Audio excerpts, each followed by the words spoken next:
কোনো এক সময় একটি মৌমাছি একটি ছোট নদীর ওপর দিয়ে উঠছিল।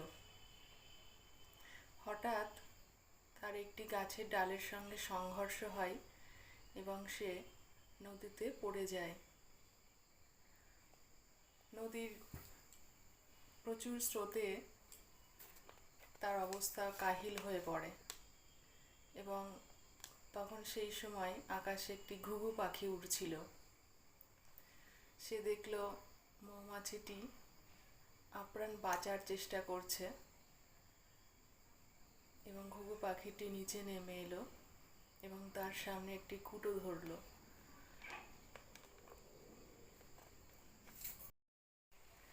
মৌমাছিটি সেটার ওপর চড়ল এবং এইভাবে সে বেঁচে গেল। কয়েকদিন বাদে একজন শিকারী শিকারের সন্ধানে বেরোলো। একটি ঘুঘুকে দেখে সে তীর ছুঁড়তে উদ্যত হলো এবং তীর ছুঁড়ল। এটি ছিল সেই ঘুঘুটি।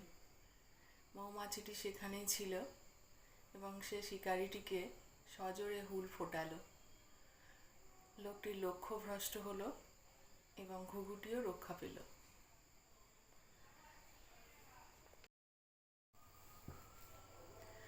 গল্পটি থেকে এটাই বোঝায় যে ছোট হও কিন্তু ক্ষুদ্র হইও না। যে যেমনই হও না কেন, কখনো মন মানসিকতা ছোট করো না।